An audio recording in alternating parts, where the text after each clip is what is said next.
하나님의 부르심을 받고 주일 예배의 자리로 나오신 여러분을 환영하고 축복합니다. 다 같이 묵도하심으로 우리 하나님께 영과 진리로 예배 드리시겠습니다.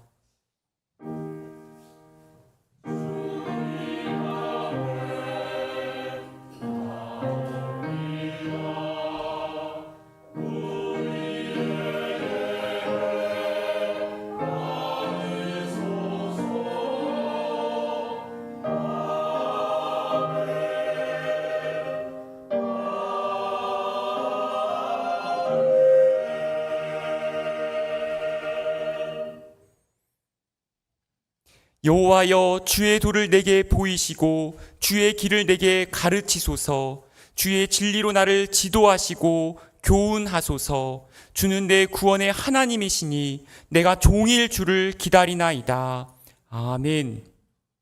다 같이 찬송가 421장 내가 예수 믿고서 찬송하시겠습니다.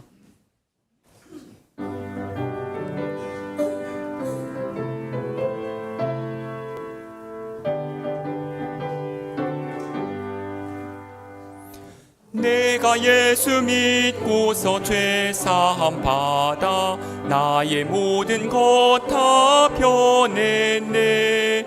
지금 내가 가는 길 천국 길이요 주의 피로 내 죄가 씻겼네. 나의 모든 것 변하고 그 피로 구속 받았네. 하나님은 나의 구원 되시오니 내게 정죄함 없겠네. 주님 밝은 빛 되사 어둠에 치니 나의 모든 것 다 변했네. 지금 내가 주 앞에 온전케 됨은 주의 공로를 의지함일세. 나의 모든 것 변하고 그 피로 구속 받았네. 하나님은 나의 구원 되시오니 내게 정죄함 없겠네. 내게 성령 임하고 그 크신 사랑 나의 맘에 가득 채우며 모든 공포 내게서 물리치시니 내 맘 항상 주 안에 있겠네. 나의 모든 것 변하고 그 피로 구속 받았네. 하나님은 나의 구원 되시오니 내게 정죄함 없겠네. 다 함께 교독문 30번 시편 67편을 성시 교독하시겠습니다. 하나님은 우리에게 은혜를 베푸사 복을 주시고 그의 얼굴빛을 우리에게 비추사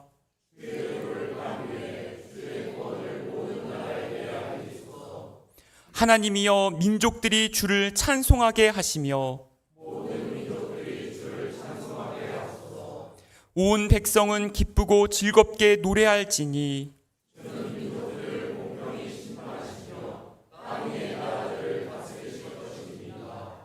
하나님이여 민족들이 주를 찬송하게 하시며 모든 민족으로 주를 찬송하게 하소서.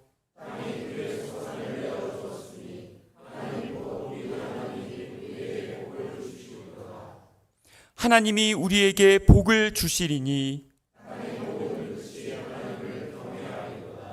아멘. 다 함께 한 주의 삶을 돌아보시면서 주보와 화면에 나와 있는 참회의 기도를 하나님께 올려드리겠습니다. 아무 공로 없는 죄인을 십자가의 은혜로 구원하여 주시는 하나님, 하나님께서 허락하신 추석 명절을 지내면서도 바쁘다는 핑계로 인하여 더욱 외로워지는 이웃을 돌아보지 못하였습니다. 하나님께서 저희에게 풍성한 명절을 허락하신 것은 하나님으로부터 받은 것을 가지고 가난한 이웃과 나누라고 하심인데 그 진리를 깨닫지도 못하고 실천하지도 못하였습니다. 저희의 죄와 허물을 용서해 주옵소서.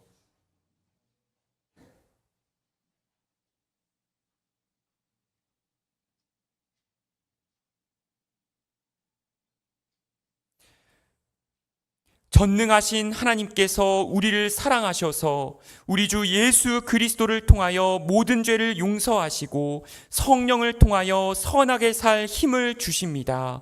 이제 주님의 평화를 누리십시오. 아멘. 이 시간 주위에 계신 교우님들과 함께 평화의 인사를 나누는 시간을 갖겠습니다. 주님의 평화가 함께 하십니다. 주님의 평화가 함께 하십니다. 주님의 평화가 함께 하십니다.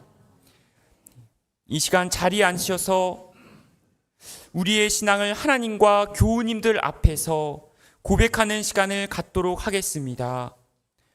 나는 전능하신 아버지 하나님, 천지의 창조주를 믿습니다. 나는 그의 유일하신 아들, 우리 주 예수 그리스도를 믿습니다.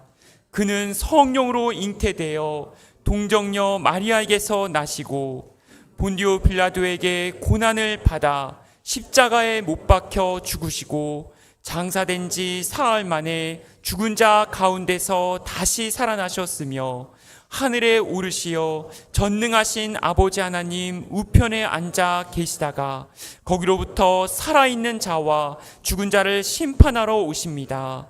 나는 성령을 믿으며 거룩한 공교회와 성도의 교제와 죄를 용서받는 것과 몸의 부활과 영생을 믿습니다. 아멘.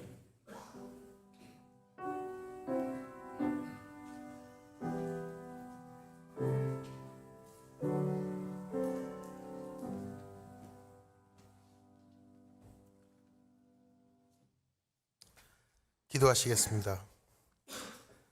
역사하시는 하나님, 우리를 하나님의 자녀로 불러주셔서 이 시간 함께 예배 드릴 수 있게 하여 주심에 감사드립니다. 지난 한 주간 가족들이 모여 추석 연휴를 보내게 해주심에 감사드리며 하나님의 깊은 뜻과 목적을 헤아리게 하시어 변치 않고 주님께 나아가는 하나님의 계획 안에 참여하게 은혜 주시니 감사하는 마음 변치 않고 잊고 지내지 않도록 믿음의 믿음을 더하여 주시옵소서. 연초에 다짐했던 믿음의 씨앗이 가을에 큰 열매가 되어 수확하게 하옵소서. 오늘도 예배 가운데 함께하여 주시고 주님만 홀로 영광 받아 주시옵소서. 주여, 우리는 지금 어렵고 혼란스러운 시대를 살고 있습니다. 소망 없이 살아가는 우리의 모습을 봅니다.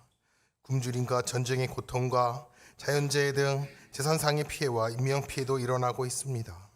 아버지, 가난한 우리의 마음에 주님께서 찾아가 주시옵소서. 기도하게 하옵소서. 그리스도의 말씀과 사랑하는 마음으로 진심으로 섬기는 자들을 통해 예수 그리스도를 영접하게 하시고 부디 구원의 주님을 경배하게 하옵소서. 특별히 이 나라의 젊은이들에게 꿈과 비전을 허락해 주시옵소서. 다음 세대가 믿음 안에서 올바른 가치관을 가지고 성장하게 인도하여 주시옵소서. 이 나라가 오직 주님만을 위하여 나아가는 복된 나라가 되게 하여 주시옵소서. 이 시간 저희가 속한 교회를 위해 기도합니다. 우리 교회가 주님의 기쁨이 되는 교회, 지역사회의 빛과 소금의 역할을 잘 감당하는 교회가 되게 하여 주시옵소서. 모든 성도들이 주님 안에서 하나 되어 서로 사랑하고 격려하며 든든히 세워지게 하여 주시옵소서. 성도들을 위하여 중보기도 합니다. 질병으로 고통받는 성도들에게 치유의 은혜를 베풀어 주시고 병환으로 수술한다면 보다 빨리 회복해 주시며 재활 순간 모든 순간에도 주님의 놀라우신 치유의 역사를 경험하게 하여 주시옵소서. 걷지 못하는 이는 걷게 해주시고 부러진 곳을 붙여주시며 하나님의 놀라운 치유와 주님의 고치심으로 주님의 살아계심을 증언하는 간증의 사람이 되게 하옵소서. 회복된 몸으로 가정을 섬기고 교회를 세우며 이웃을 사랑해 하옵소서. 주님이 받은 은혜를 나누며 많은 이들이 주님을 알게 하시고 혹시라도 당장의 치유가 이루어지지 않더라도 주님의 뜻을 신뢰하게 하시고 기다림 속에서도 믿음을 잃지 않게 하옵소서. 마음의 근심과 걱정으로 잠 못 이루는 성도들에게 주님의 평강을 허락하시고 연약한 믿음으로 흔들리는 성도들을 붙들어 주시옵소서.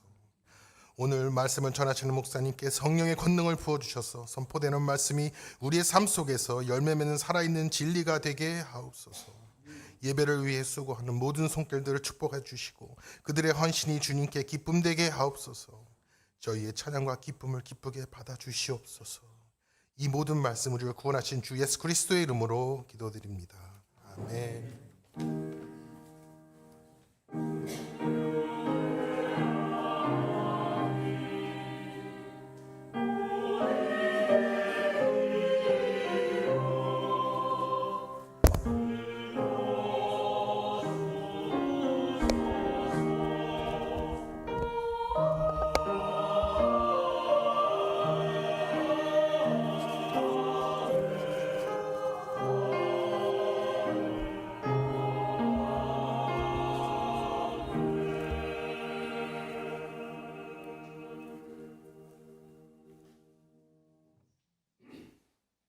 오늘 우리에게 주시는 하나님의 말씀입니다. 예언서의 말씀은 구약성서 1119쪽, 예레미야 29장 1절 그리고 4절에서 7절까지의 말씀입니다. 구약성서 1119쪽, 예레미야 29장 1절 그리고 4절에서 7절까지의 말씀입니다.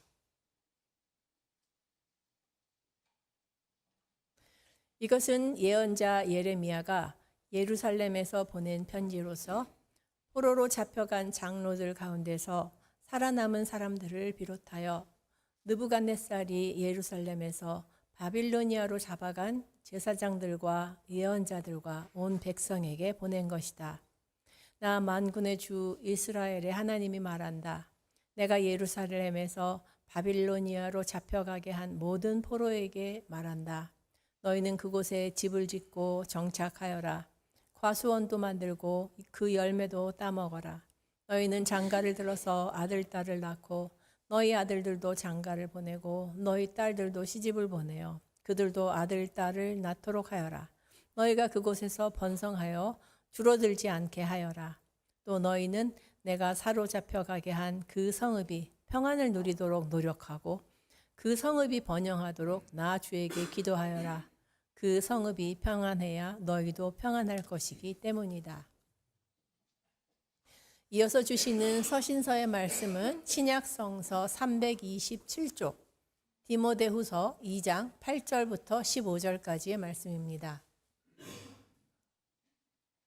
신약성서 327쪽, 디모데후서 2장 8절부터 15절까지의 말씀입니다.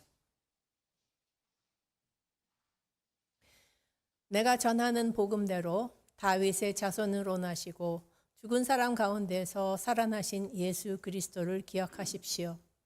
나는 이 복음 때문에 고난을 당하며 죄수처럼 매여 있으나 하나님의 말씀은 매여 있지 않습니다. 그러므로 나는 하나님께서 택하여 주신 사람들을 위해서 모든 것을 참고 있습니다.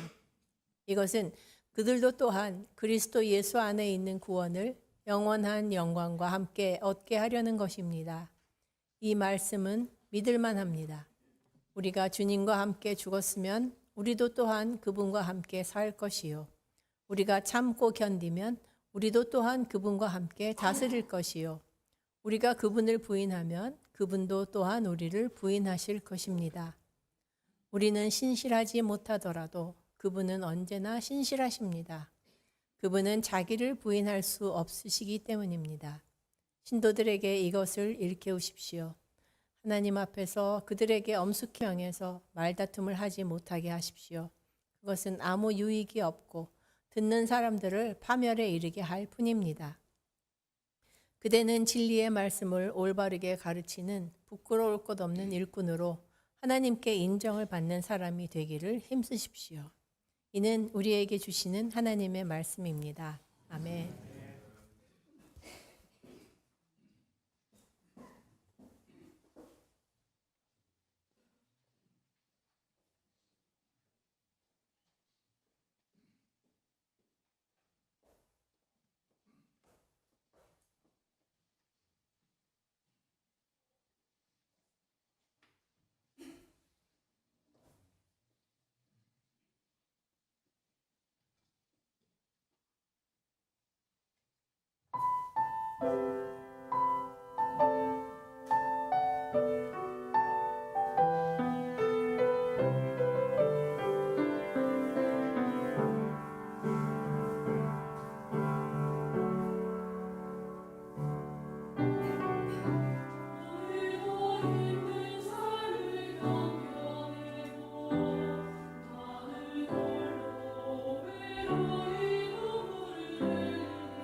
아멘. 귀한 찬양 감사드립니다. 오늘 하나님께서 우리에게 주시는 복음서의 말씀은 누가복음서 17장 11절부터 19절까지의 말씀입니다. 신약 120쪽에 기록되어져 있습니다. 제가 봉독하겠습니다. 예수께서 예루살렘으로 가시는 길에 사마리아와 갈릴리 사이로 지나가시게 되었다. 예수께서 어떤 마을에 들어가시다가 나병 환자 10사람을 만나셨다. 그들은 멀찍이 멈추어 서서 소리를 높여 말하였다. 예수 선생님, 우리를 불쌍히 여겨 주십시오. 예수께서는 보시고 그들에게 말씀하셨다. 가서 제사장들에게 너희 몸을 보여라. 그런데 그들이 가는 동안에 몸이 깨끗해졌다.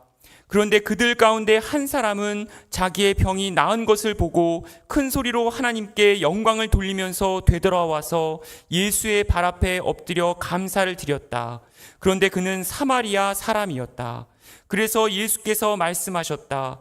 10사람이 깨끗해지지 않았느냐? 그런데 9사람은 어디에 있느냐? 하나님께 영광을 돌리러 되돌아온 사람은 이 이방 사람 한 명밖에 없느냐? 그런 다음에 그에게 말씀하셨다. 일어나서 가거라. 내 믿음이 너를 구원하였다. 이는 우리에게 주시는 하나님의 말씀입니다. 아멘. 이제 정대경 담임 목사님께서 나오셔서 하나님의 역설이라는 제목의 말씀을 선포하실 때에 큰 은혜 받으시기 바랍니다.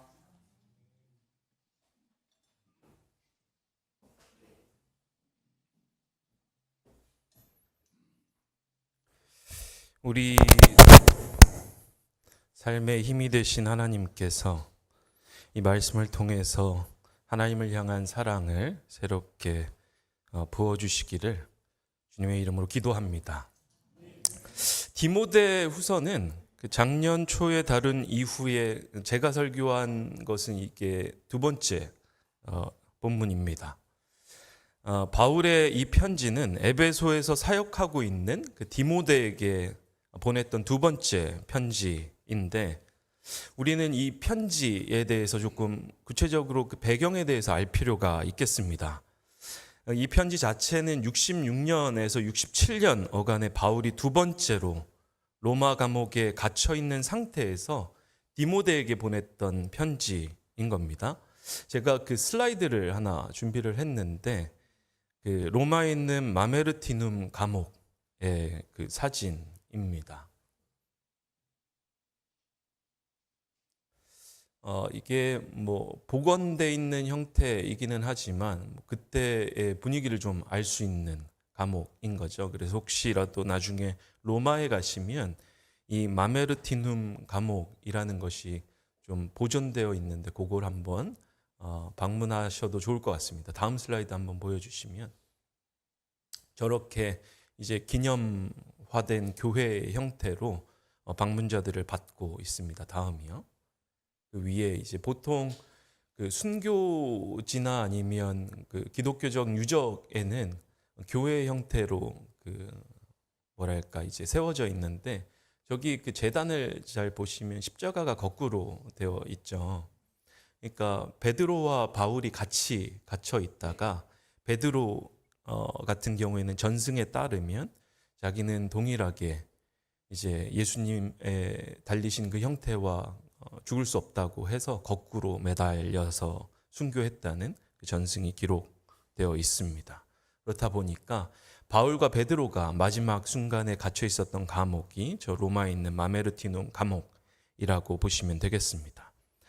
그래서 디모데후서 4장 6절과 8절을 보면 이렇게 기록되어 있는데 한번 찾아보겠습니다. 디모데후서 4장 6절로부터 8절입니다. 우리가 읽었었던 2장 그 이후에 있는 거죠. 4장 6절과 8절을 한번 찾아보시면 우리가 한 목소리로 한번 읽어보겠습니다. 디모데후서 4장 6절로부터 8절입니다.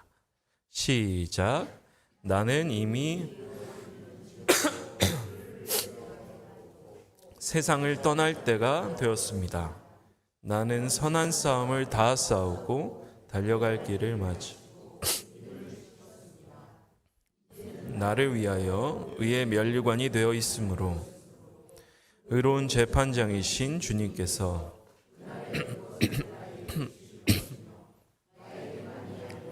주님께서 나타나시기를 사모하는 모든 사람에게도 아멘. 그러니까 이 본문들을 통해서 우리가 알 수 있는 것은 이 서신을 초대교회는 바울의 유언과도 같이 여겼다라는 것입니다. 그러니까 유언이라고 하면 가장 중요한 것들을 이야기하잖아요. 근데 바울은 이 에베소 교회를 향해 보냈던 이 서신에서 두 가지 문제를 다루고 있는데, 첫 번째는 외부적인 박해가 있다라는 거. 두 번째는 내부적인 이단 사상이 존재하고 있었다라는 겁니다.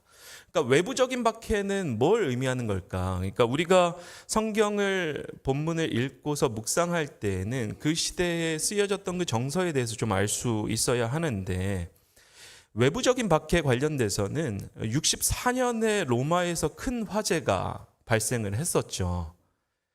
근데 그때 통치자였던 네로 황제는 이제 보통 우리가 정치적인 차원에서 혼란 상황이 벌어지게 되면 위정자들은 뭘 하기 시작을 합니까? 자기가 통치하던 그 시기에 내부적인 요란함, 소요들이 발생하면 통치자들은 뭘 하기 시작을 하죠?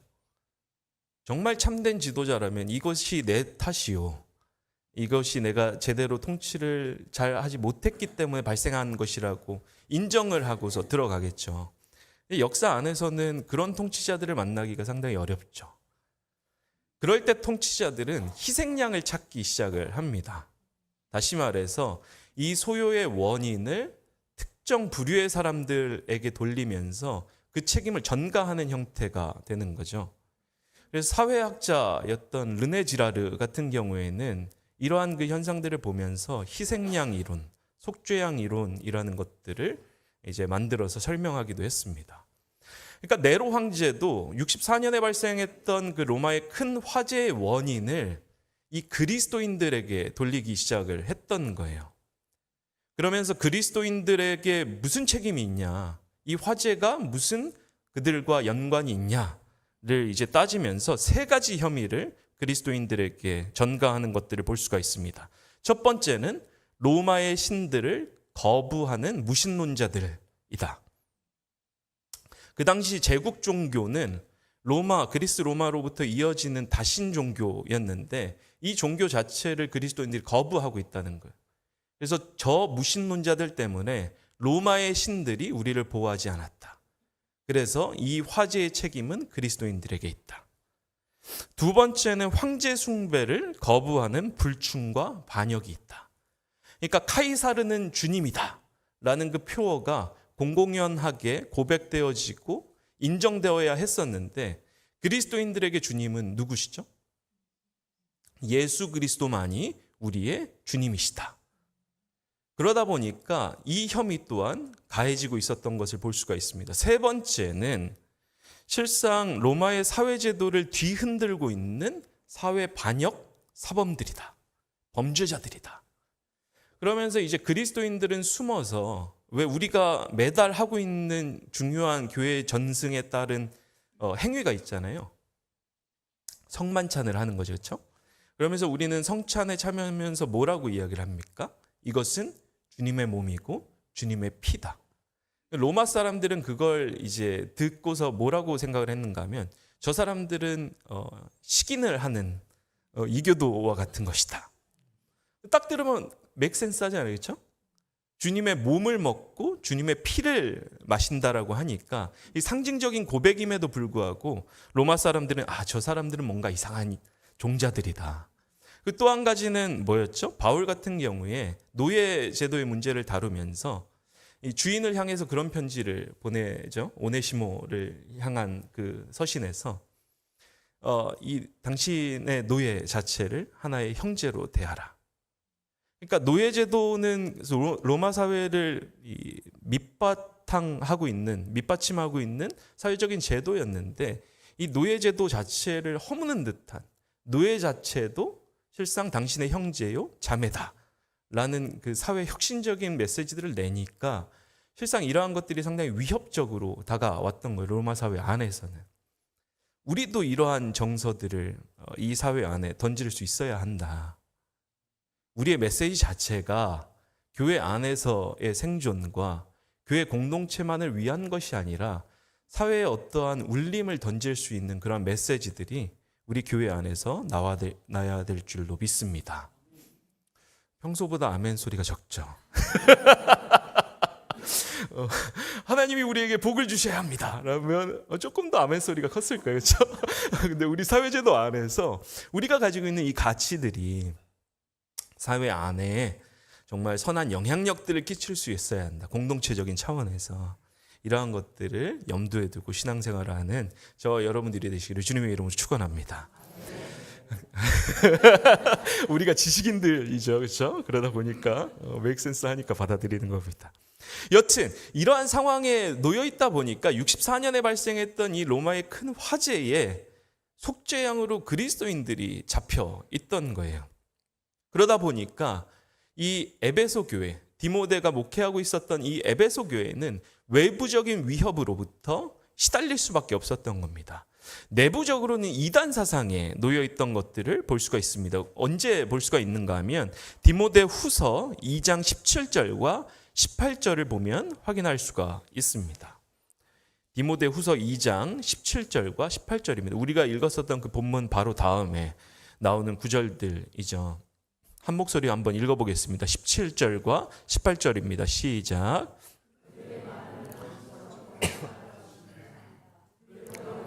후메네오와 빌레도가 있습니다. 그들은 진리에서 멀리 떠나버렸고 부활은 이미 지나갔다고 말하면서 사람들의 믿음을 뒤엎었습니다. 그러니까 이 사람들은 지금 에베소 교회 안에서 소요를 일으키고 있는 사람들은 육체적인 부활이 아니라 영적인 부활을 이야기하면서 육체는 악하고 영혼만이 선하다라고 가르쳤습니다. 근데 이 가르침을 잘 보면 교회 안에 공공연히 이런 정서들, 그러니까 정도의 차이들은 있는데 이러한 정서들이 있는 걸 우리가 확인할 수가 있어요. 예를 들면 우리가 죽게 되면 무슨 일들이 벌어지죠? 우리가 신앙생활을 열심히 하다가 운명하게 되었어요. 무슨 일들이 벌어집니까? 천국이 입성. 언제 가는 거죠, 우리는? 죽고 나서 바로 재림하실 때. 맞습니다. 그러니까 우리가 사도신경을 고백하는 이유는 교회 안에서 우리가 동의하고 있는 그 내용들이잖아요. 말미에 어떤 구절이 있죠? 죄사함에 대한 고백과 무엇의 부활? 몸의 부활. 그러니까 우리가 죽게 되면 주님께서 재림하실 때까지는 잠들어 있는 겁니다. 재림하신 이후에 모든 육체가 부활해서 하나님의 심판 앞에 서고 그 이후에 판단이 이루어지고 우리는 하나님의 나라에 입성하게 될 겁니다. 근데 우리가 부지불식간에 가지고 있는 이 영혼에 대한 강조는 실상 이 시대 사람들도 가지고 있었던 거예요. 그래서 어떤 사람들은 우리가 죽게 되면 육체의 부활이 아니라 영혼이 부활하게 될 것이고 영혼만이 하나님 앞에 서게 될 것이다 라고 가르쳤던 거예요. 아마 우리 중에도 이러한 생각, 그러니까 육체는 약간 경시하고 영혼을 강조하는 그러한 정서들이 우리 안에도 있을 겁니다. 대부분의 그리스도인들이 그래요. 그렇기 때문에 우리가 믿고 있는 그 교리의 내용들에 대해서, 신앙의 내용들에 대해서 확인할 필요가 있는 겁니다. 왜 그런가 하면 자칫 잘못하다가는 우리가 교회 전통 안에서, 그러니까 교회 전통이라고 이야기했을 때는 기독교 신앙이 단순히 우리가 살아있던 그 시점에만 공유되는 것이 아니라 그리스도께서 부활하신 이후에 지금까지 이어져 오고 있는 그 신앙의 내용들을 정리한 전통들이 있는데, 이 전통들을 제대로 이해하지 못한다면 우리가 믿고 싶은 그 하나님에 대한 내용들을 믿게 되는 그 오해들이 부지불식간에 생길 수가 있기 때문에 그렇습니다.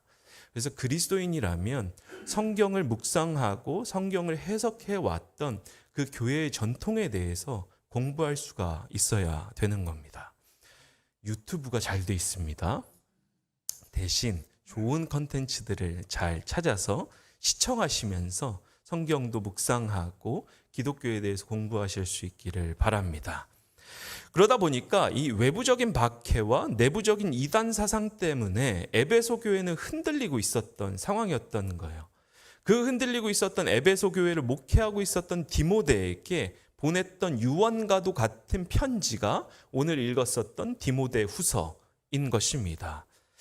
바울은 이런 상황에서 오늘 쓰여졌던 그 본문 2장 8절로부터 15절을 쓰고 있었던 것인데 우리가 주목해보고 싶은 구절은 9절과 10절입니다.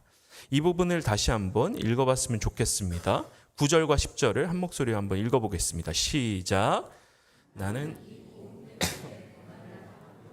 죄수처럼 매여 있으나 하나님의 말씀은 매여 있지 않습니다.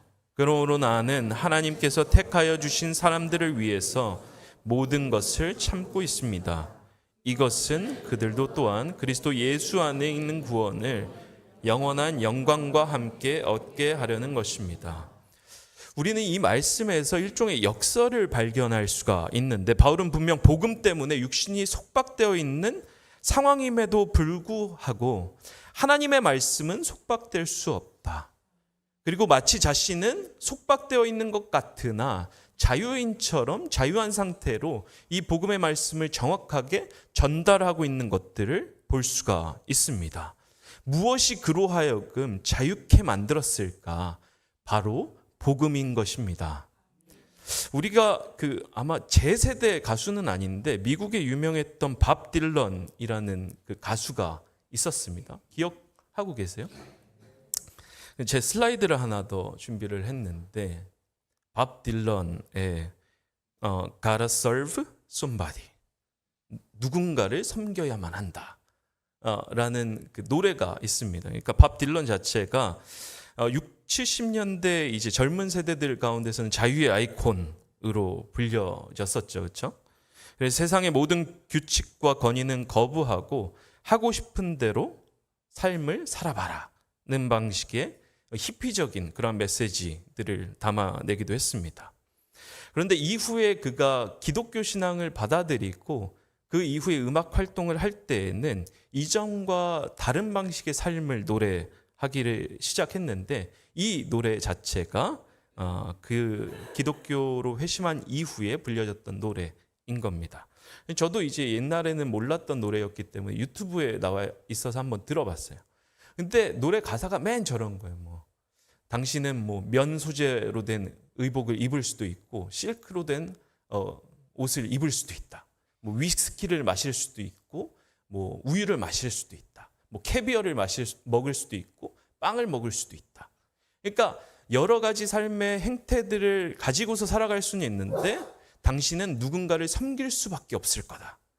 근데 저 가사에는 나와 있지 않지만 실제로 노래를 들어보면 당신은 이 악마를 섬기든지 아니면 주님을 섬기게 될 것이다. 이게 무슨 말인가 하면 우리의 삶의 그 지향점, 우리의 삶을 의미 있게 만드는 목적을 가지고서 살아갈 수밖에 없다는 거예요. 사람은. 루터 같은 신학자요 개혁가도 이야기했던 부분인데 우리가 우리의 모든 에너지와 시간들을 투자하고 있는 뭔가가 있을 거다라는 겁니다. 한번 자신을 되돌아보면 뭐가 내 삶을 추동하는 가장 근원적인 동기일까? 내 시간과 에너지와 내 돈을 들여도 아깝지 않는 뭔가가 있다라는 거예요. 우리 삶의 시간과 에너지, 그 모든 노력을 들여도 아깝지 않은 것은 무엇입니까? 돈? 우리의 자녀? 아니군요. 하나님? 아멘 나왔네요. 그렇죠? 잘 생각을 해보면 우리가 섬기고 있는 뭔가가 있다는 거예요. 그게 다양할 수도 있는데 카테고리를 단순하게 구분하면 그게 자기 자신이든지 악마든지 세상적인 것이든지 아니면 하나님일 거다. 이 본질적인 메시지를 밥 딜런은 자신의 노래 안에서 이렇게 녹여서 전달하고 있었던 겁니다. 우리의 삶을 돌아볼 필요가 있는 겁니다. 우리의 모든 것들을 들여서 우리의 시간도 넣고 에너지도 투자하면서 전혀 아깝지 않은 것이 나 자신의 커리어인지 아니면 나의 자녀인지 아니면 무엇인지를 살펴볼 필요가 있습니다. 만약에 내 자신의 모든 것들을 던지고 있는 그 대상과 목적이 자녀라면 그것조차도 내려놓을 수 있어야 할 것입니다. 왜 그렇습니까? 아브라함이 이삭을 번제로 드렸던 그 스토리를 통해서 하나님이 우리에게 전달하시고자 하는 것은 자녀조차 우리의 우상이 될 수 있다라는 것. 우리가 섬기는 것이 무엇인가? 그런데 바울은 자신이 섬기고 있는, 자신의 목적을 두고 있는 삶의 모든 것들을 투신해서 섬기고 있는 그 대상과 목적과 방향이 상당히 뚜렷했던 거예요. 그것이 무엇이다? 바로 그리스도이시다. 그것이 무엇이다? 바로 하나님이시다. 그렇기 때문에 고린도전서 9장과 19절 그리고 갈라디아서 5장 13절에서 사도 바울은 이렇게 고백을 합니다. 나는 어느 누구에게도 얽매이지 않은 자유로운 몸이지만 많은 사람을 얻으려고 스스로 모든 사람의 종이 되었습니다. 형제자매 여러분, 하나님께서는 여러분을 부르셔서 자유를 누리게 하셨습니다. 그러나 여러분은 그 자유를 육체의 욕망을 만족시키는 구실로 삼지 말고 사랑으로 서로 섬기십시오. 바울은 하나님을 얻었고 자기 스스로를 하나님의 종으로 여겼습니다. 바울은 실상 자유로운 사람이었으나 하나님을 위해서 자기 스스로 종으로 만들어버린 거예요. 무엇을 얻고자? 하나님이 그토록 원하는 사람들을 얻고자. 우리의 삶의 형태가, 우리의 삶의 행태가 이러한 삶을 지향하고 있는가? 그리스도께서는 모든 것에 자유로운 분이셨고 그리스도께서는 실상 하나님의 본체셨으나 모든 것들을 비우시고 스스로를 종의 형상으로 이 땅에 오셨던 이유는 무엇입니까? 성부와 성령, 삼위일체 하나님, 자신도 하나의 위격이시지만 성부를 위해서, 성령을 위해서 많은 사람들을 얻고자 자기 스스로를 종의 형태로 이 땅에 오셨던 것입니다. 바울도 그렇게 살았던 것입니다. 무엇을 위함입니까? 바로 하나님의 영광과 하나님의 나라를 위해서 그렇게 살아갔던 것입니다. 이러한 삶의 형태, 비록 스스로 딱 봤을 때는 바울은 그냥 사회적인 위치에서 보면 실패자인 거죠. 오늘날과 같이 많은 수의 그리스도인들을 얻지 못했어요. 바울은 지중해 연안 안에서 상당히 미미한 형태였습니다. 왜 그렇습니까? 바울의 시대에는 끼케야 1000명 정도도 잘 안 되는 그 정도의 인원만이 지중해 연안 안에서 교회라고 예수 그리스도를 고백하는 자들이라고 모였기 때문에 그렇습니다. 사회적으로 보면 바울은 실패한 사람이죠. 예수님도 실패한 사람입니다. 그런데 그 실패한 사람처럼 보이는, 실패한 삶의 형태처럼 보이는 그 복음이 살았고 운동력이 있어서 오늘날까지 기독교의 복음이 시들지 않고 우리에게까지 전해졌던 것입니다. 무엇을 위해서 그렇게 했던 것입니까? 사람들의 인정 때문에 그렇게 했던 것이 아닙니다. 하나님의 인정을 받고자 그렇게 살아갔던 것입니다. 그들은 그렇게 하나님을 위해서 자기 스스로를 종된 형태로 헌신하였으나 실상으로는 하나님 안에서 자유로운 사람들이었습니다. 우리의 삶에 어느 방향을 향하고 있는가? 우리의 삶의 목적이 어디에 이루어져 있는가? 우리가 얻고자 하는 것이 하나님인가? 아니면 우리를 충족시키는 어떠한 요소들인가를 잘 분별하고 실상 바울처럼 그렇게 자유로운 삶을 살아가시는 저와 여러분이 되시기를 주님의 이름으로 축원합니다.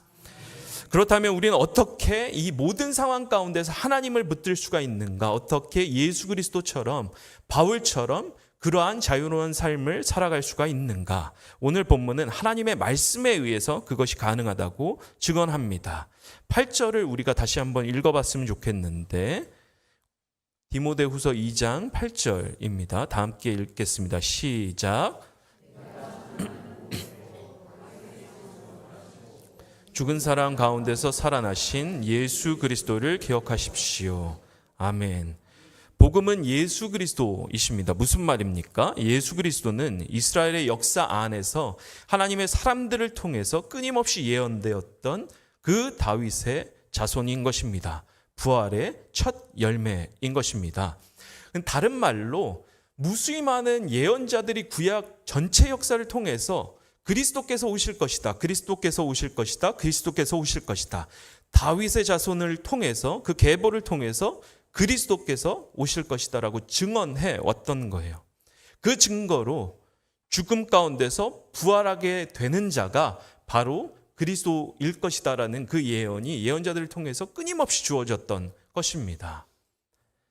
하나님의 사람들을 통해서 복음은 이미 뿌려지고 있었던 것입니다. 우리가 착각하기 쉬운 것은 우리의 믿음이 맹목적인 것이라는 그 사실, 그 잘못된 믿음인 겁니다. 우리의 믿음은 덮어놓고 믿는 게 아닌 거예요. 우리의 믿음은 우리가 생각하는 것들을 만들어 놓고 그걸 막 붙잡는 것이 아닌 겁니다. 자칫 잘못하다가는 아론의 송아지를 만들어 놓고 그것이 우리의 하나님이다 라고 선포할 수도 있겠습니다. 출애굽기를 잘 읽어보면 아론의 송아지를 만들어 놓고 그 아론과 이스라엘 사람들이 뭐라고 고백을 하죠? 바로 이것이 우리를 이집트로부터 구원해낸 우리의 하나님이다. 그러니까 생뚱맞게 어떤 신상을 만들어 놓고 그 신을 섬기자가 아니었던 거예요. 이스라엘 사람들은 스스로 계신 하나님을 자기 마음대로 이미지화하고 자기의 생각대로 만들어 놓고 그걸 믿었던 겁니다. 우리 그리스도인들은 이러한 맹목적인 신앙, 잘못된 신앙들을 경계해야 합니다.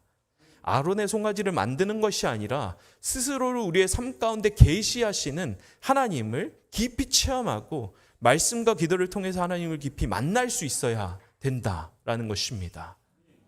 우리의 믿음은 맹목적인 것이 아니라 하나님의 사람들과 교회라는 그 공동체를 통해서 하나님이 스스로를 끊임없이 드러내셨기 때문에 그렇습니다. 그렇기 때문에 하나님을 아는 것이 우리의 삶의 중심이고 우리의 하나님을 아는 것이 우리의 신앙의 목적인 줄로 믿습니다. 오늘 본문 11절과 13절은 초대교회에서 공유되고 있었던 찬송시라는 것이 신약학자들의 일반적인 견해입니다. 그게 뭔 말인가 하면 초대교회, 그 당시에 지금 이 디모데 후서가 쓰여지고 있었던 그 교회들 사이에서 공유되고 있었던 신앙의 내용들을 정리해 놓은 그 내용이 오늘 읽었었던 11절로부터 13절이다라는 거예요. 그래서 우리가 읽었었던 그 본문 2장 11절로부터 13절을 다시 한번 읽을 텐데 이것이 그 당시 초대교회가 공유하고 있었던, 동의하고 있었던 하나님에 대한 신앙의 내용인 줄로 믿습니다. 한번 읽겠습니다. 시작.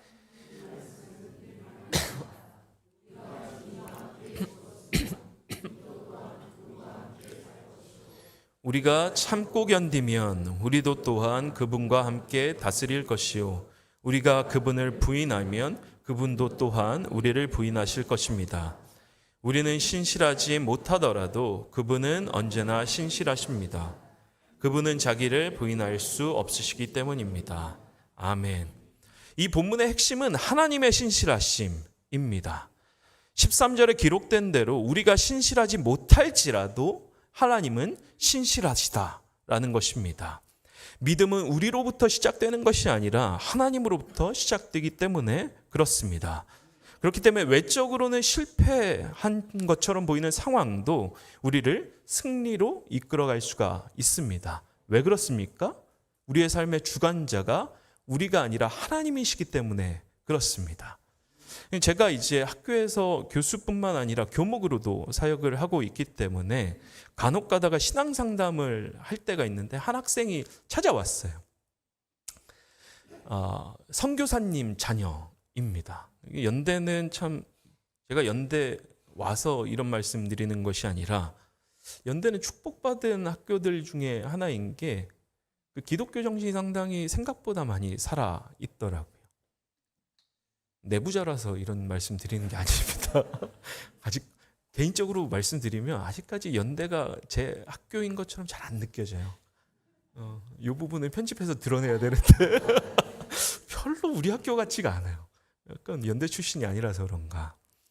여튼 그래서 한 학생이 와서 자기가 이제 선교사 자녀이고 어려서부터 신앙 교육을 받았고 지금도 열심히 학교 안에서 크리스천 학생으로서 예배도 드리고 활동도 하고 있는 친구예요. 근데 이 학생이 한 번은 그 얘기를 하는 거예요. 믿음이 잘 안 생긴다는 거예요. 머리가 커지다 보니까 이제 오늘날 그 받게 되는 자연과학적인 교육도 그렇고 이제 그 고등교육들을 받다 보니까 이게 너무 성경에는 이게 받아들여도 되는 건지 싶은 구절들도 있다라는 거죠. 그 학생한테 그렇게 이야기를 했습니다. 성경 안에는 해석이 중요합니다. 성경을 우리는 부지불식간에 해석하고 있는데도 해석하고 있지 않은 것처럼 느낄 때가 있어요. 우리가 성경 안에 있는 모든 말씀들을 문자적으로 받아들이고 있습니까? 아니죠. 그죠? 문자적으로 이제 받아들이고 있었으면 우리 눈 한쪽이 없든지 손가락이 잘려 있든지 그잖아요, 그렇죠? 예수님이 이성을 보고서 음욕을 품으면 뭐하라 그랬죠? 눈 뽑아버려라. 없이 그냥 하나님 나라 들어가는 게 낫다. 손으로 범죄하면 자르고 형제를 시험에 들게 하면 연자맷돌 메고 어디로 들어가야 됩니까? 수장당해야 되죠. 그렇죠? 우리 문자적으로 안 받아들이잖아요. 그렇죠? 그래서 성경 안에 보면 문자적으로 받아들여야 되는 층위가 있죠. 당연히 예수님의 부활이라든지 예수님의 동정녀 탄생이라든지 이러한 것들은 다 문자적으로 받아들여야 되죠. 하나님이 세상을 창조하셨다는 것도 이 명제도 문자적으로 받아들여야 됩니다. 근데 창세기 1, 2장 같은 경우에는 비유적으로 해석해야 되는 그런 부분들도 있습니다.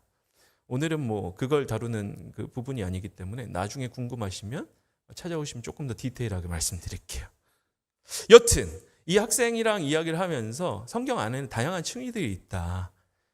문자적으로 받아들여야 되는 층위가 있고 비유적으로 받아들여야 되는 층위가 그 한 부분을 이야기를 했었고, 두 번째는 자기가 이제 신앙생활을 하면 주변에 이제 신앙이 정말 독실해 보이는 친구들이 있다는 거예요. 우리가 경쟁 사회에서 살다 보니까 신앙도 비교하고 경쟁하게 됩니다. 저 친구가 나보다 더 나은 것 같아. 스스로 평가해요. 인사평가를 하는 거죠. 하나님 안에서. 하나님의 공동체도 마치 기업인 것처럼. 쟤의 믿음은 한 A등급. 내 믿음은 한 C등급. 근데 그건 누구의 평가 기준입니까? 내가 만든 평가 기준인 거예요. 하나님이 보실 때에는 오히려 독실해 보이는 사람들이 실상 하나님의 기준으로부터 멀어져 있을 수도 있습니다. 특히 목회자 같은 저 같은 사람들. 동의하는 웃음 같은데. 독실한 신앙을 가지고 있는 것 같은데 실상 열어보면 신앙이 없을 수도 있다라는 거예요. 근데 신앙이 없는 사람인 것 같은데 하나님이 보시기에는 오히려 저 사람이 더욱더 신앙이 있는 것일 수도 있겠다. 예수님께서도 비유로 말씀하시죠. 바리새인과 세리의 기도를 비교하시면서.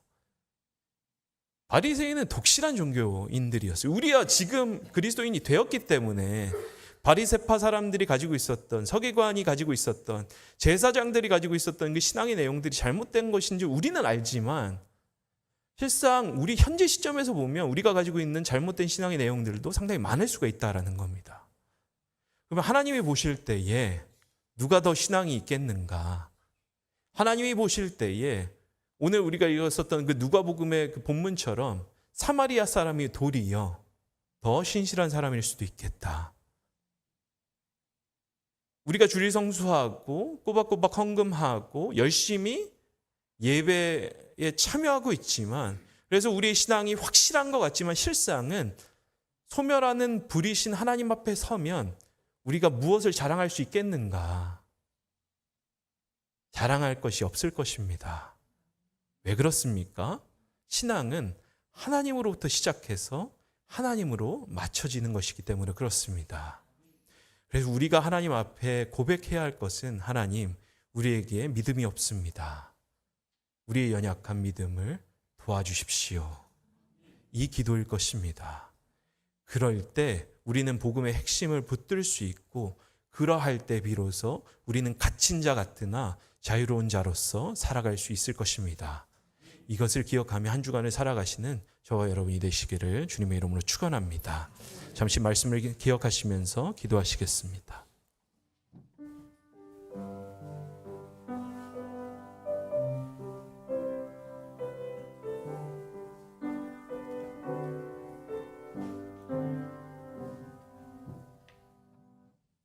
귀한 말씀 감사드립니다. 주신 말씀을 기억하면서 찬송가 436장 나 이제 주님의 새 생명 얻은 몸 찬송하시겠습니다.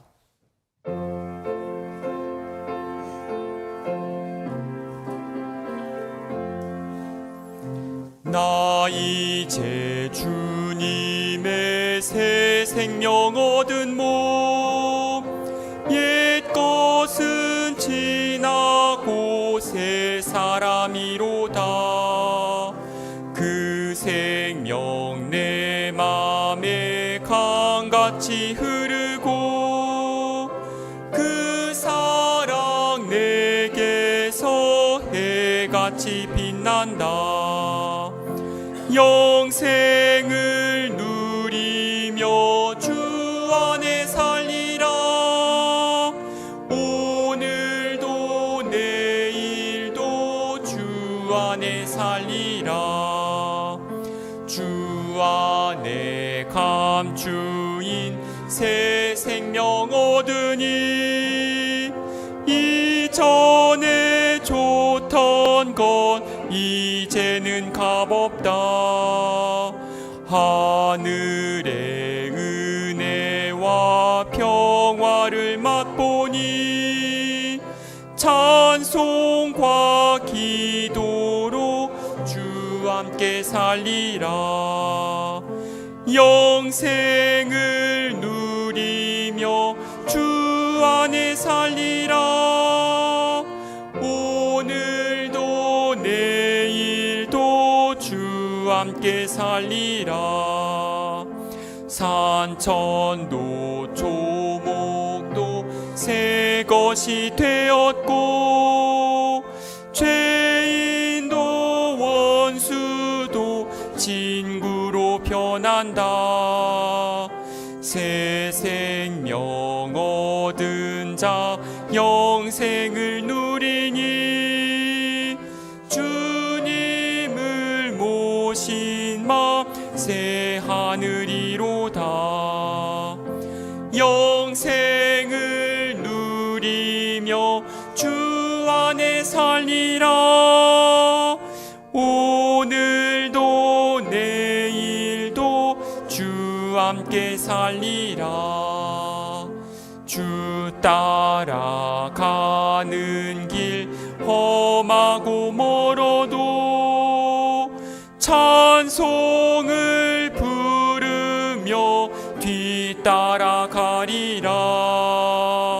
나 주를 모시고 영원히 살리라. 날마다 섬기며 주 함께 살리라.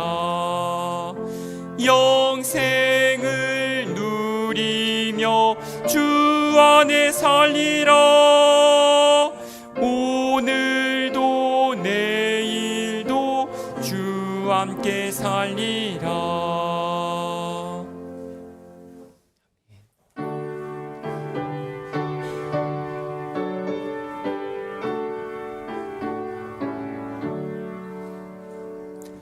내게 있는 모든 것을 주를 위해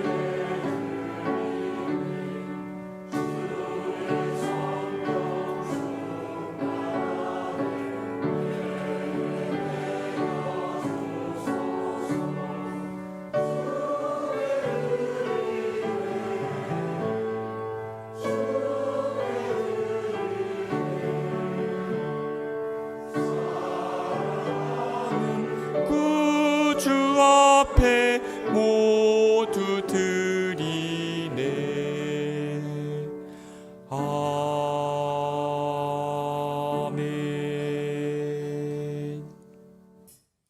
저희에게 가장 최고의 것을 예비하시는 하나님 아버지, 이 시간 저희의 마음과 정성을 모아 하나님께 가장 최고의 것을 올려드립니다. 우리가 가진 모든 것은 주님의 것이기에 당연히 주님께 드려야 할 것입니다. 저희의 마음과 정성을 받아주셔서 저희의 모든 것은 오직 주님께서 허락하신 것임을 깨닫게 하여 주옵소서. 저희의 마음에 헛된 욕망과 욕심을 버리고 저희의 모든 것들이 주님의 것임을 고백하게 하옵소서. 하옵소서. 저희의 시간과 저희의 육신, 저희의 소유와 저희의 삶 전체가 하나님의 것입니다. 그러므로 저희가 드리는 모든 삶의 열매를 통하여 하나님께서 홀로 영광 받아 주시옵소서. 한 주 기간을 돌아볼 때에 하나님께서 저희에게 일용할 양식을 주지 않으셨다면 결코 예배의 자리에 없었을 것입니다. 저희의 평범한 삶이 오직 하나님의 섭리이자 은혜임을 깨닫게 하여 주시고 하루하루 출근하고 퇴근하는 것 자체가 하나님의 섭리요 기적임을 고백하게 하여 주시옵소서. 이처럼 드릴 수 있는 마음이 있는 것도 은혜이고 드릴 수 있는 물질이 있는 것도 은혜이오니 하나님께 가장 최고의 것을 드림으로 인하여 저희 자신의 소유가 적어지는 것이 아니라 저희의 영혼과 믿음이 더욱더 풍요로워질 줄로 믿습니다. 우리를 가장 귀하게 여기시는 예수 그리스도의 이름으로 기도드립니다. 아멘.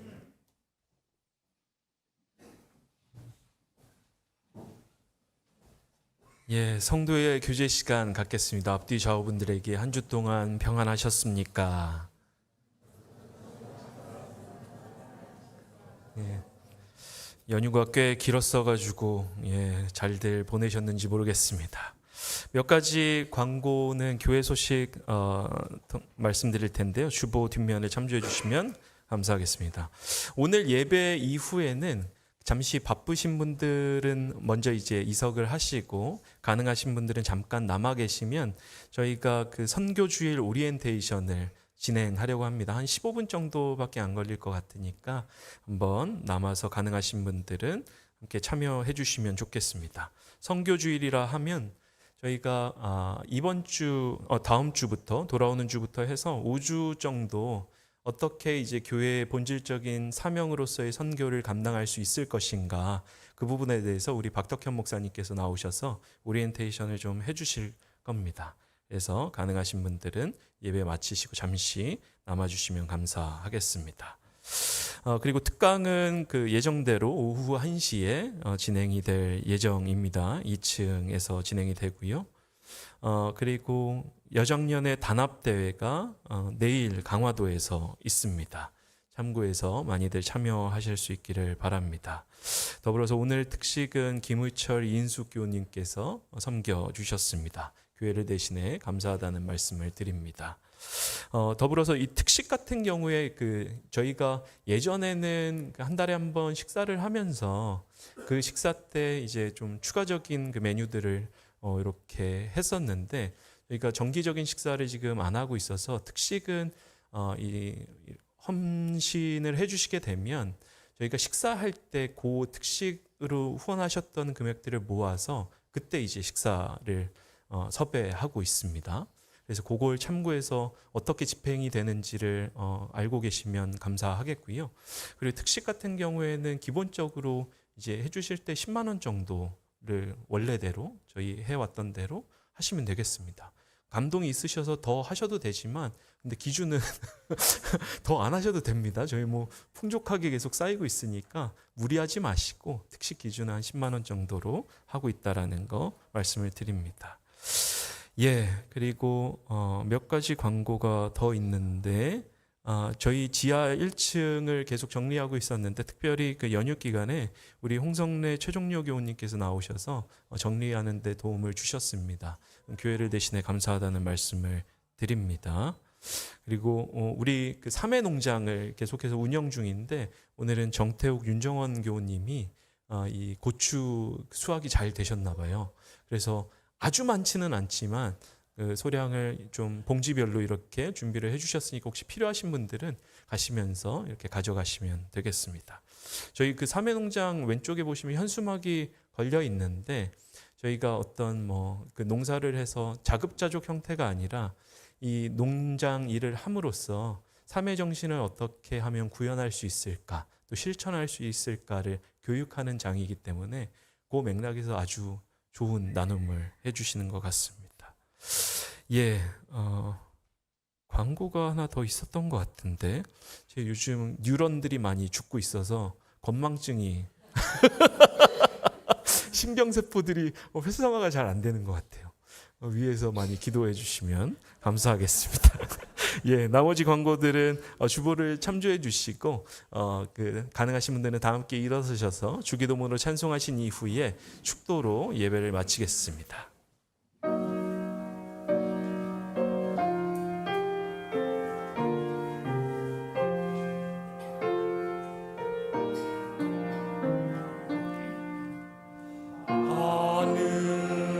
하늘에 계신 아버지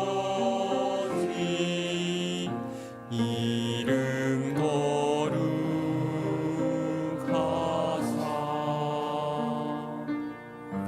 주님 나라 임하시고 뜻이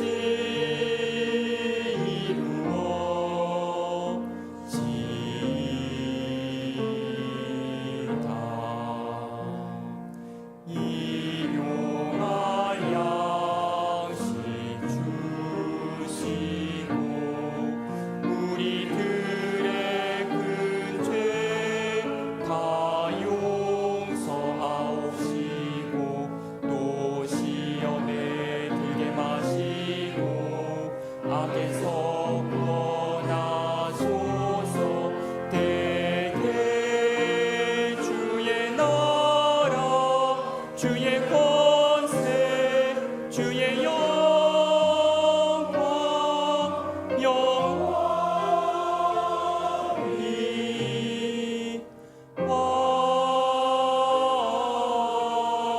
아멘.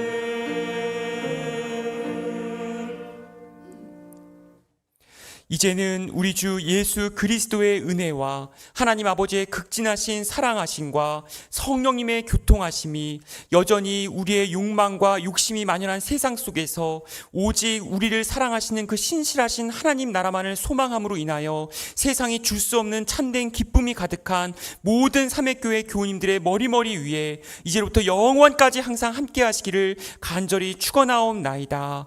아멘.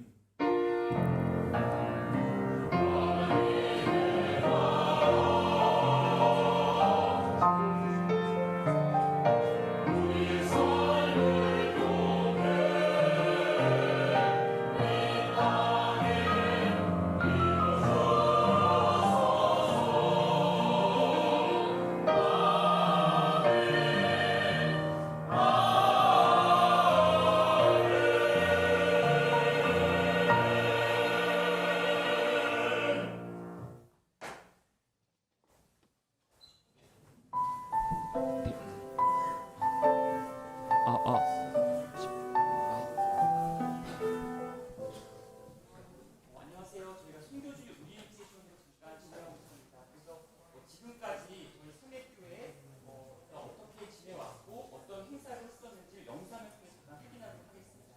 틀어주시면.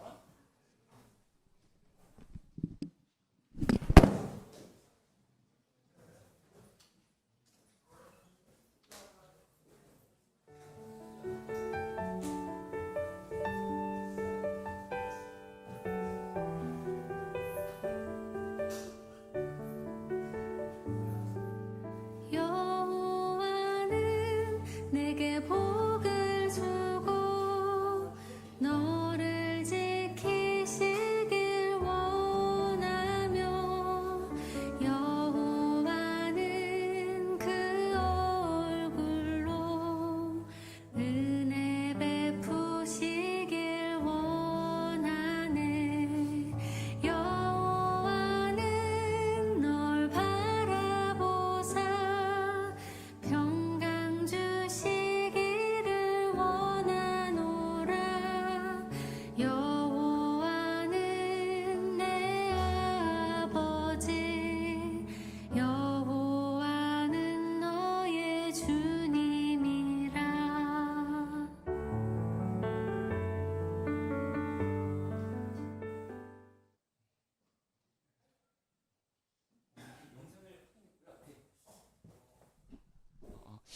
네, 그래서 저희가 이제 이번 주부터 다음 주부터 선교주의를 시작하게 됩니다. 그래서 PPT를 넘겨주시면 2025년 선교주의 오리엔테이션으로 선한 스마일라인이 되어 주제 우리 2025년 주제와 연결되어서 오리엔테이션 전도의 초점은 우리가 잘 아시다시피 교회의 성장에 있는 것이 아니라 한 영혼에게 있습니다. 그래서 한 영혼을 우리가 초점을 맞춰서 관계 전도로 우리가 나아가고자 합니다. 우리 다음 장 넘겨주시면 우리 기존 전도가 우리 실패했던 원인이 있다면 첫 번째로는 동기가 이제 인간적이었을 경우에 하나님 나라를 위해 초점을 맞추는 것이 아니라 동기가 인간적이었을 경우거나 아니면 우리가 접촉점이 잘 맞지 않았을 경우에 그 전도 대상자들을 위한 눈높이가 잘 맞지 않았을 경우에 전도에 실패하는 원인이 있었습니다. 그래서 다음 장 넘겨주시면 그 전도에 우리 교인분들이 결과가 어떠하든지 간에 전도에 관심을 가지게 되는 요인을 우리가 분석을 해봤습니다. 제가 이제 어떤 데이터가 있어서 연결을 해봤는데 보면 29.5%가 성령님을 인격적으로 만난 이후에 전도에 가장 열심히 있으신 분들이 많았습니다. 그 다음에 두 번째로는 26.3%가 부흥에 대한 열망이 있었고 세 번째로는 19%가 목사님의 설교에 영향을 받아서 그러니까 제일 중요한 거는 우리 한 영혼이 성령님을 인격적으로 만나는 것 그것이 제일 중요하다고 이제 분석한 데이터가 있습니다. 우리 다음 장 넘겨주시면 그래서 우리가 주 5회를 이제 선정을 해서 우리 나아갈 텐데 첫 번째로는 접촉점을 선정하는 것입니다. 그래서 누군가 우리가 관계에 있기 때문에 가장 가까운 사람, 우리가 가까운 아들님이어도 좋고 따님이어도 좋고 친척이어도 좋고 그리고 믿지 않는 사람이 분명히 있겠죠. 접촉점을 선정해서 두 번째 주일에는 현실적으로 어떻게 도울 것인가, 어떻게 만날 것인가, 어떻게 접촉점을 가져서 접촉할 것인가. 그다음에 세 번째로는 그 경험을 함께 나누는 것입니다. 공유하는 것입니다. 그래서 그분들과 같이 영화를 보거나 아니면은 대화를 나누거나 카페에서 차를 마시거나 그러면서 이제 관계를 자연스럽게 일상적인 평범한 삶 속에서 나누고 나서 네 번째로는 우리가 구역별로 그것을 같이 모여서 나누고 나서 구역별로 그분을 초청하는 것입니다. 구역 안에 구역 모임이 이제 소모임을 우리 운영하면서 우리 교회 안에서가 아니라 교회 바깥에서 잠깐씩 우리 구역원들과 함께 나누면서 우리 삼회교회가 이런 교회이다. 하나님 사랑, 농촌 사랑, 노동 사랑의 교회이다. 이렇게 은연중에 이렇게 말씀을 드리고 나서 이제 다섯째 주에 예배에 초대를 하게 됩니다. 근데 중요한 건 이 흐름 속에서 좀 어렵게 느껴질 수도 있겠지만 구역별로 움직이게 됩니다. 구역별로 같이 기도 제목을 나누고 그래서 중요한 건 주 1회 우리 아직 구역 모임이 활성화되지 않은 부분도 있기 때문에 이 기회를 통해서 같이 구역 모임도 같이 활성화를 시키면서 주 1회 구역별로 나는 어떤 전도 대상자를 선정했습니다. 이렇게 나누고 나서 같이 함께 기도하는 시간을 가지고자 합니다. 그래서 어렵더라도 시간이 나지 않다 하더라도 최대한 이렇게 노력을 해서 주 1회나 아니면은 주 1회 이제 매주마다 한 번씩 교회 안에서도 좋으니까 바깥에서도 좋으니까 구역별로 모임을 가지면서 기도를 하고자 합니다. 그래서 공동체 성경 읽기나 아니면은 우리가 지금 묵상하고 있는 말씀을 통해서 전도 편지를 또 쓸 예정입니다. 그래서 믿지 않는 그 영혼을 위해서 예수를 믿었더라도 지금 예배당에 오지 않으신 분을 위해서 이제 전도 편지를 쓸 예정입니다. 우리 다음 장 넘겨주시면 이거 우리 같이 한번 읽어보도록 하겠습니다. 이건 중요한 관계 전도의 핵심인데 같이 읽어보겠습니다. 시작. 만남의 횟수가 많아지고 교제의 기간이 길어지는 것이 중요하기보다는 순간순간 하나님이 주시는 감동을 받는 것이 이제 중요합니다. 그래서 감동을 받고 감동을 전해주는 것이 중요한데 이게 사실 쉽지가 않아요. 이게 우리가 말을 이렇게 읽었는데 쉽지가 않습니다. 그래서 오늘은 어떻게 하냐면 구역별 모임이 있을 예정입니다. 그래서 지금까지 구역 모임이 없었던 구역도 있었고 있었던 구역도 있는데 같이 있어서 이제 나누는 것입니다. 내가 나의 친척 중에 나의 가족 중에 예수님 믿지 않는 사람들이 있었다. 그래서 이 영혼을 위해서 기도하고자 한다. 그런 마음을 가지고 자연스럽게 추석 때 보니까 가족들이 모였는데 약간 싸늘한 분위기도 있었고 어려운 분위기도 있었는데 이러이러한 부분들을 가족 중에 가장 가까운 사람 중에 나누고자 한다. 그렇게 이렇게 나누는 시간을 가지도록 하겠습니다. 근데 이게 사실은 쉽지가 않죠. 여러분 추석 때 보면은 많이 느꼈겠지만 여러분 핸드폰을 충전할 때 충전기를 꽂아놨다고 생각했는데 충전이 됐을 때가 안 됐을 때가 있지 않았나요? 경험 중에? 그렇죠. 만남도 마찬가지입니다. 관계를 가질 때 충전이 되는 만남이 있고 방전이 되는 만남이 있어요. 그죠? 추석 때 딱 만났어요. 가족들을 만났는데 어떤 가족을 만나면 정말 충전이 막 돼. 근데 어떤 가족을 만나면 방전이 돼. 에너지가 쭉쭉 빠져. 기가 빨리는 느낌. 그런 느낌을 가지지 않으셨나요?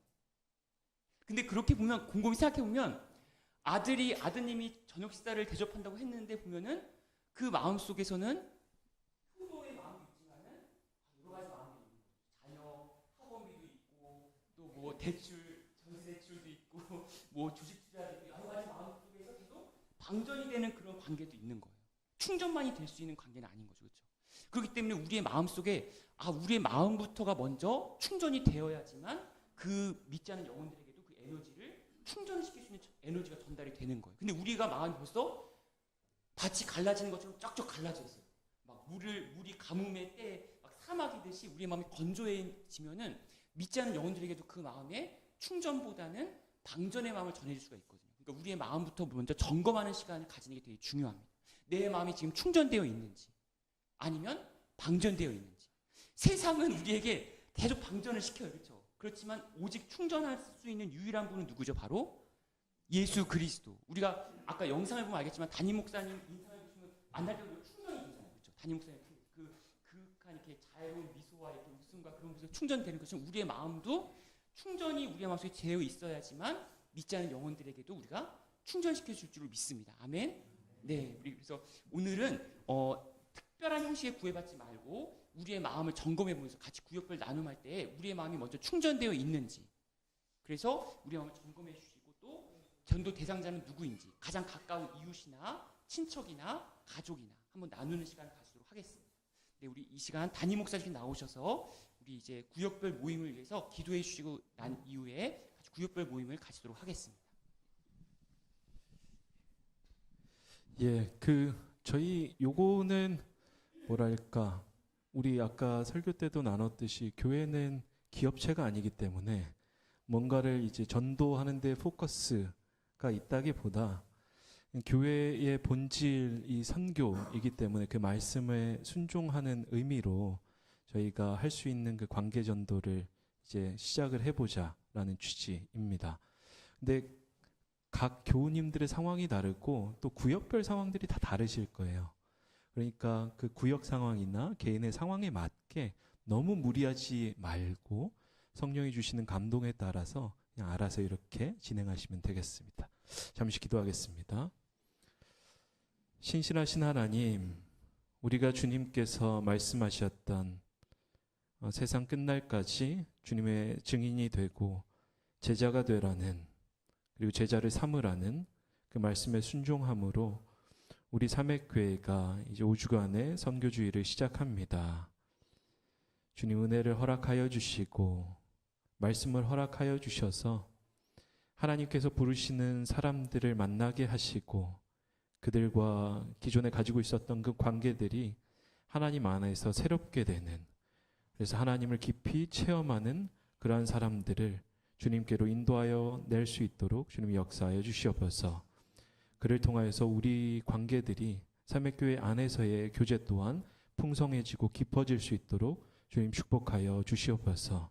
이 이후에 그 모든 시간들을 주님께 의탁하며 우리 주님 예수님의 이름으로 함께 기도했습니다. 아멘.